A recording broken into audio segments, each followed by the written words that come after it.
Artikel pertama yang akan kita bahas adalah kajian pemanfaatan teknologi artificial intelligence generatif dalam aktivitas akademik di Politeknik Negeri Jakarta. Nah, ini adalah judul dari artikel yang dibuat oleh Dewi Yanti Liliana, Rizky Elisa Nalawati, Bambang Warsuta, dan Sugianto. Nah, untuk mengetahui hasil dari penelitian ini, tentunya kita itu perlu membaca abstraknya, kemudian ada penelitian terdahulu atau pendahuluannya ya, pendahuluan. Nah, terus ada lagi yang namanya metode penelitian dan juga kesimpulan.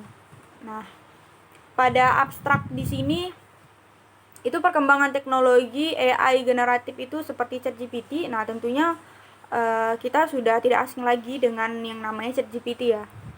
Dan mungkin sebagian kita itu sudah menggunakan ChatGPT tersebut. Itu telah mencuri perhatian publik. Nah, karena kemampuannya itu meniru kecerdasan manusia. Nah, jadi hal tersebut membawa peluang, tantangan, serta dampak bagi organisasi, masyarakat, dan individu. Nah, oleh karena itu penelitian ini dilakukan untuk memindai kesadaran serta kesiapan dari sivitas akademik terkait penggunaan teknologi AI generatif tersebut. Nah, metode yang digunakan pada penelitian ini adalah metode survei. Nah, metode survei itu terhadap 172 responden di mana terdiri dari mahasiswa dan juga dosen di Politeknik Negeri Jakarta tersebut. Nah, hasil survei tersebut menghasilkan data kualitatif dan kuantitatif yang terkait kesadaran serta kesiapan terkait teknologi AI generatif tersebut. Nah, mayoritas responden tersebut mengetahui teknologi AI generatif tersebut seperti ChatGPT ya. Jadi kebanyakan dari responden tersebut kenal, tahu dan mungkin menggunakan ChatGPT tersebut dan menganggap teknologi tersebut itu dapat memberikan banyak manfaat ya. Tentunya dalam pembuatan konten informasi, pendidikan, pekerjaan, dan penelitian. Nah, namun di samping hal tersebut juga tentunya responden juga sadar bahwa selain manfaat itu ada risiko juga seperti ketergantungan, penyalahgunaan, dan permasalahan seperti keamanan dan privasi dari pengguna tersebut. Nah, jadi hasilnya itu sebagian besar responden itu yang digunakan itu dalam sivitas akademik ya. Itu sebagian besar itu mereka ragu adanya regulasi dan peraturan akademik yang mengatur penggunaan teknologi AI generatif ya. Jadi penggunaannya itu sudah tidak bebas lagi. Nah, selanjutnya itu ada bagian pendahuluan. Nah, di sini pendahuluan ini digunakan agar kita itu tahu ya, apa sih yang melatar belakangi sehingga dilakukan penelitian ini. Nah, pada paragraf pertama ini terlihat bahwa ChatGPT ya, salah satu teknologi artificial intelligence generatif itu bernama ChatGPT itu diluncurkan ke publik secara publik ya, itu pada akhir tahun 2022 sekitar 1 tahun yang lalu, dan dimana masyarakat itu memiliki minat yang tinggi menggunakannya itu karena kemampuannya itu dapat meniru kecerdasan manusia yang melebihi teknologi AI sebelumnya. Nah, di mana bahasa yang digunakan itu adalah pemrosesan bahasa alami atau dikenal sebagai Natural Language Processing atau NLP. Nah, ChatGPT ini dibuat oleh perusahaan AI ya, yang bernama OpenAI. Nah, ChatGPT ini memperoleh 1 juta pengguna dalam 5 hari. Dan itu termasuk sangat pesat ya penggunanya, dan kemudian itu mencapai 100 juta pengguna dalam 2 bulan.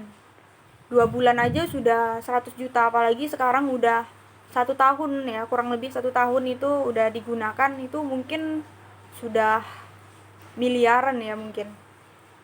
Sehingga ChatGPT ini menempati sebagai pemegang rekor untuk aplikasi konsumen dengan pertumbuhan tercepat ya, itu pada tahun pada November 2022. Nah, pada paragraf kedua di sini itu dijelaskan cara penggunaan ChatGPT ya antara konsumen atau user dengan ChatGPT tersebut. Nah, di mana ChatGPT ini itu dilakukan berdiskusi. User itu berdiskusi dengan AI ya, dengan memasukkan kata kunci ya. Kata kunci itu baik berupa pertanyaan ataupun hal lainnya yang ingin diketahui oleh user tersebut, sehingga ChatGPT ini akan memberikan jawaban seperti menulis cerita, puisi, lagu, esai, dan lainnya. Jadi ini sesuai dengan pertanyaan yang diberikan oleh konsumen atau user tersebut. Nah, jadi di paragraf kedua ini dia membahas proses diskusi antara user atau konsumen dengan ChatGPT tersebut.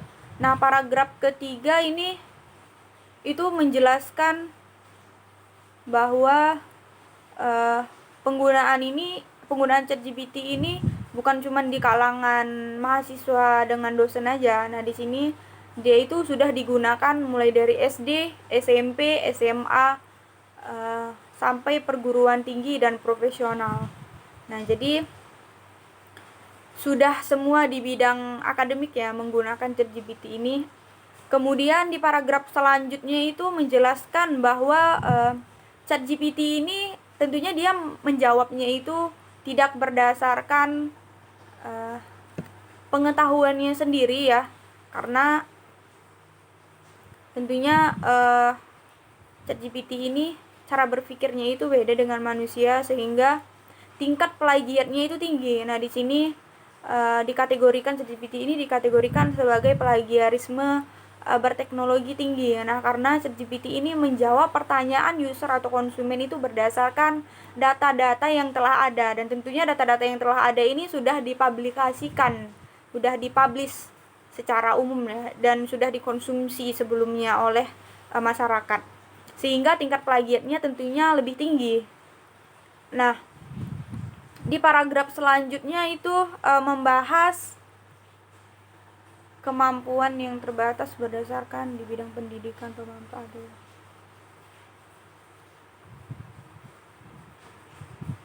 Nah, di sini algoritma kecerdasan buatan tradisional ya, sedangkan itu tadi sudah modern ya.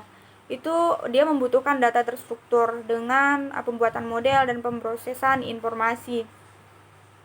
Nah, jadi pemanfaatan kecerdasan buatan itu dapat membantu dosen yang memprediksi kondisi akademik mahasiswa, merekomendasikan sumber belajar, dan mengotomatiskan penilaian untuk meningkatkan pengalaman belajar mahasiswa melalui sistem agen cerdas, chatbot, dan sistem rekomendasi lainnya. Jadi di algoritma kecerdasan buatan tradisional itu yang lebih bermanfaat itu bagi dosen ya, dimana dosen tersebut dapat memprediksi kondisi akademis mahasiswa tersebut. Nah, paragraf selanjutnya itu menjelaskan beberapa universitas yang menolak ya mahasiswanya itu atau melarang mahasiswanya menggunakan ChatGPT, seperti Hong Kong University.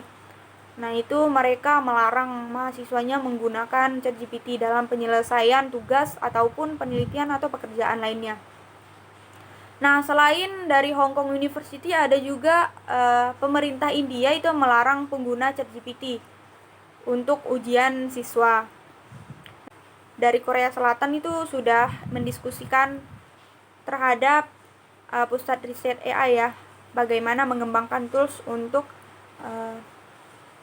menghindari kecurangan penggunaan ChatGPT.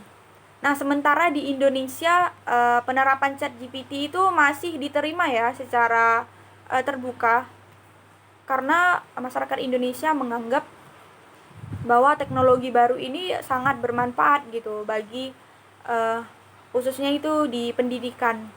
Nah, namun selain hal tersebut tentunya perlu diwaspadai juga bahwa hal yang berpotensi disruptif. Nah, disruptif yang perlu dirumuskan adanya etika akademik untuk menerapkan AIG di lingkungan akademik. Nah, jadi di Indonesia ini belum ada ya kebijakan pemerintah dalam dunia pendidikan itu mengatur penggunaan tools AIG tersebut. Jadi sebagian universitas itu ada yang melarang penggunaan ChatGPT, akan tetapi ada sebagian yang memang menyuruh mahasiswanya itu dalam penyelesaian tugas atau pekerjaan itu memanfaatkan ChatGPT tersebut. Nah, sehingga penelitian ini itu tujuannya itu memindai kesadaran ya, kesadaran serta kesiapan dari sivitas akademik Politeknik Negeri Jakarta. Nah, terkhususnya itu bagi mahasiswa dan juga dosen. Nah, di sini metode yang digunakan itu adalah metode survei. Nah, survei terhadap mahasiswa dan dosen yang dijadikan sebagai responden, sehingga terlihat nanti hasil akhirnya itu di kesimpulan ya. Hasil akhirnya itu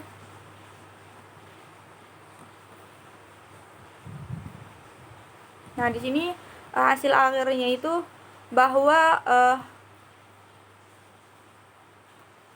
mayoritas responden tersebut tahu ya, kenal dengan yang namanya teknologi AI generatif ChatGPT, dan mereka menganggap bahwa ChatGPT tersebut memberi banyak manfaat dalam pembuatan konten informasi, pendidikan, pekerjaan, dan penelitian. Nah, jadi mayoritas dari responden tersebut tahu ya, kenal dengan ChatGPT, dan kemudian responden tersebut menyadari risikonya seperti ketergantungan, penyalahgunaan, dan masalah keamanan dan privacy. Dan pemanfaatan teknologi AIG dalam akademik ini belum diatur, sehingga di Politeknik Negeri Jakarta masih bisa saja menggunakan yang namanya ChatGPT, akan tetapi sesuailah dengan kegunaan dan pemanfaatannya sehingga tidak salah guna. Artikel kedua diambil dari jurnal AI dengan judul Education in the Era of Generative Artificial Intelligence: Understanding the Potential Benefit of ChatGPT in Promoting Teaching and Learning.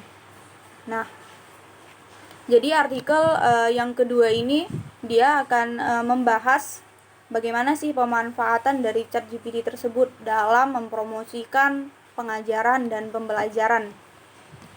Nah, di sini penulisnya itu berasal dari Kanada ya, dengan dua universitas yang berbeda, yaitu David Baidoanu dan yang kedua ada Leticia Owasuansah. Nah, pada bagian abstrak.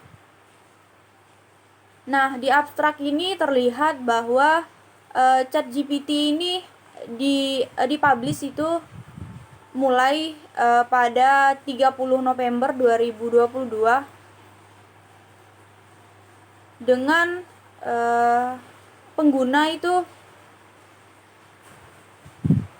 kira-kira itu sekitaran 1 juta ya, 1 juta pengguna dalam 1 minggu.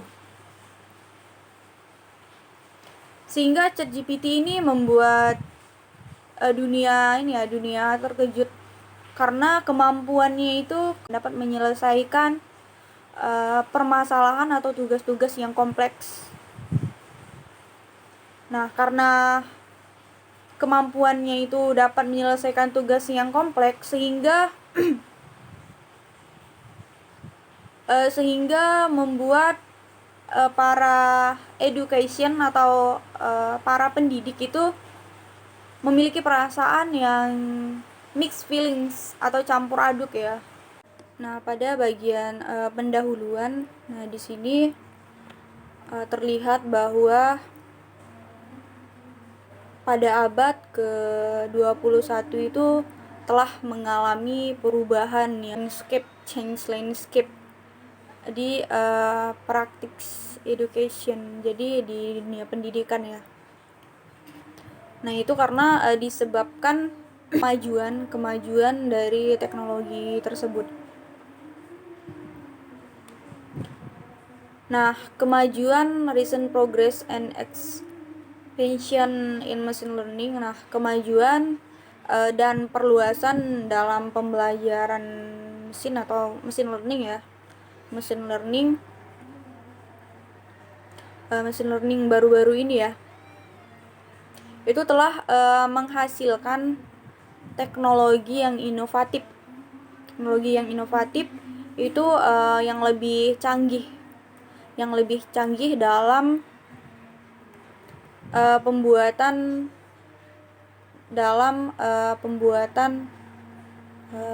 konten ini ya, konten kecerdasan buatan yang generatif. Nah, generative modeling artificial intelligence is an unsupervised or partially supervised machine learning framework which generates man-made release via the use of statistics, probabilistics, and other. Nah, jadi kecerdasan buatan ini adalah sebuah kerangka kerja pembelajaran mesin yang tidak diawasi tapi hanya sebagian. Nah, jadi conclusion and the way forward itu kesimpulan dan langkah ke depannya itu ya. Jadi adapun kesimpulannya itu di sini kita lihat ya, terlepas dari keterbatasan yang melekat ini, fakta yang tidak dapat disangkal bahwa ChatGPT dan AI generatif lainnya itu telah hadir dan akan terus merevolusi sistem pendidikan saat ini ya. Nah, sebagai contoh, Elson Ronnie itu pada tahun 2023 melaporkan bahwa pemerintah kota New York, Departemen Pendidikan atau NYC telah memblokir ChatGPT di perangkat dan jaringan sekolah sehingga siswa dan guru tidak dapat lagi mengakses ChatGPT tersebut. Nah, berarti di New York ya telah tidak diizinkan menggunakan ChatGPT. Nah, hampir sama ya seperti artikel sebelumnya. Di situ ada beberapa universitas yang melarang mahasiswanya itu menggunakan ChatGPT. Itu baik di India. Kalau Indonesia masih sebagian melarang, sebagian masih mengizinkan. Tapi belum ada peraturan, belum ada diskusi dengan pusat riset. Nah, begitu juga dengan Amerika telah memblokir ChatGPT ya dari perangkat jaringan sekolah. Nah, meskipun berbagai strategi tersebut telah berhasil dilakukan untuk sementara waktu, namun strategi ini mungkin tidak dapat bertahan dengan AI generatif yang lebih canggih lagi. Nah, seperti ChatGPT yang kelima ya, generasi kelima itu yang diperkirakan akan hadir dalam waktu yang mendatang ya. Itu tidak akan lama lagi. Akan hadir itu AI like GPT 5 which is an anticipate to come in the not too distant future. Jadi tidak akan lama lagi akan hadir ya ChatGPT dengan generasi kelima. Nah, saat ini ahli literatur yang telah ada itu menunjukkan bahwa detektor teks yang dihasilkan AI itu tidak efektif dengan model bahasa pemrosesan alami yang canggih saat ini. Nah, kita tidak boleh melupakan fakta bahwa siswa juga memiliki akses ke detektor ini dan dapat mengubah teks yang dihasilkan untuk memastikan bahwa teks tersebut tidak terdeteksi. Nah, jadi sebagai gantinya itu sudah saatnya kita mulai menerima landscape yang berubah, bentuk yang berubah itu berubah cepat dalam praktik pendidikan dan memasukkan perubahan ke dalam praktis pendidikan saat ini. Nah, selain itu Microsoft juga mencoba memasukkan ChatGPT itu sebagai secara holistik ke dalam produknya. Nah, jadi Microsoft juga sudah ini ya mendukung ya ChatGPT ya, sehingga dalam waktu singkat itu ChatGPT akan menjadi konvensional Dan mungkin sudah terlambat bagi lembaga pendidikan untuk memikirkan kembali kebijakan dan praktik mereka untuk memandu dan mendukung siswa mereka dalam menggunakan ChatGPT secara aman dan konstruktif. Terima kasih, saya Rizka Fadilah. Untuk video kali ini cukup sekian, semoga bermanfaat bagi kita semua dan kita dapat wawasan atau pengetahuan yang baru tentang artificial intelligence generatif. Salah satu contohnya itu adalah ChatGPT yang populer saat ini. Terima kasih. Wassalamualaikum warahmatullahi wabarakatuh. Selamat siang.